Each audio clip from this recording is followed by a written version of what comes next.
Wish you a very happy new year. અને આપણે 2025ની વાત કરીએ પહેલાં 2024ની એક વખત વાત કરવી છે, કારણ કે જુઓ એક વર્ષ એવું રહ્યું છે કે જ્યાં આગળ ઘણી બધી ઘટનાઓ આપણને થતી જોવા મળી. બજારની અંદર આપણે ઘણા બધા ઉતાર ચઢાવ ખાસ કરીને જોવા મળ્યા. એક વખતે અહીંયા આપણે નવા હાઈ પણ બનાવતા ગયા, પરંતુ ત્યાંથી બજાર આપણને છેલ્લે ઘટીને બંધ થયું. ઓવરઓલ તમારી દ્રષ્ટિએ 2024નું વર્ષ શું તમારી અપેક્ષા મુજબનું રહ્યું છે ખરું? નમસ્કાર, તમને બી નવા વર્ષની શુભકામના અને તમારા દર્શકોને બી.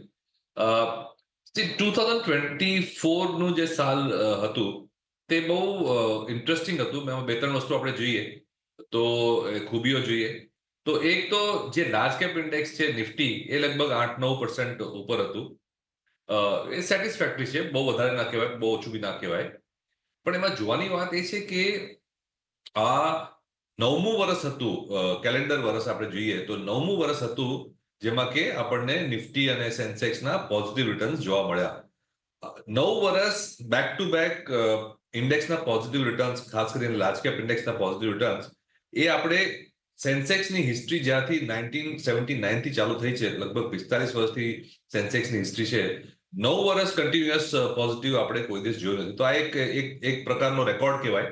અને આપણે ખુશ થવું જોઈએ કે આપણે આટલું સરસ બજારે મોકો આપ્યો 9 વર્ષ પોઝિટિવ રિટર્ન્સ આપીને. સેકન્ડ વાત એ છે કે 2024ના જે રિટર્ન્સ હતા 8-9%, તે ઓલરેડી આપણે જોઈએ તો 2023ના રિટર્ન્સ જે બહુ સારા હતા, ઓલમોસ્ટ 17% આપણે રિટર્ન્સ મળેલા 2023માં, એની ઉપર આપણને 10% મળ્યા. તો એ બી એક બહુ સારી વસ્તુ છે કે બેક ટુ બેક આપણને સારા રિટર્ન્સ જોવા મળ્યા. અને ત્રીજી વાત એ છે કે આપણે મિડ કેપ અને જે બ્રોડર માર્કેટ છે, મિડ કેપ અને સ્મોલ કેપ ઇન્ડાઇસીસ, તે તો લગભગ 25%નું આપણે રિટર્ન જોયું. તો તે તો બહુ જ સારું કહેવાય. તો જ્યારે નિફ્ટીનું હેડલાઇન નંબર લગભગ 8-9%નું રિટર્ન છે, પણ જે બ્રોડર માર્કેટ છે તેનું રિટર્ન તો ઘણું જ વધારે સારું હતું. તો એ રીતે જોઈએ તો એક સ્ટોક પિકિંગ માટે અને સ્ટોક સિલેક્શન માટે કંપનીને આપણે ફંડામેન્ટલી અને વેલ્યુએશન વાઇઝ સિલેક્ટ કરીને પોર્ટફોલિયો બનાવીએ તો 2024માં ઘણી સારી ઓપોર્ચ્યુનિટીઝ હતી. તો મને લાગે છે એક બહુ ઇન્ટરેસ્ટિંગ વર્ષ ગયું.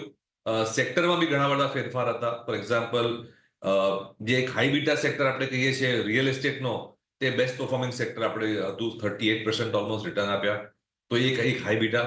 પણ એનાથી સેકન્ડ બેસ્ટ સેક્ટર હતું એ ફાર્માસ્યુટિકલ્સ હતું, જે આપણે લો બીટા અને સેફ સેક્ટર કહીએ.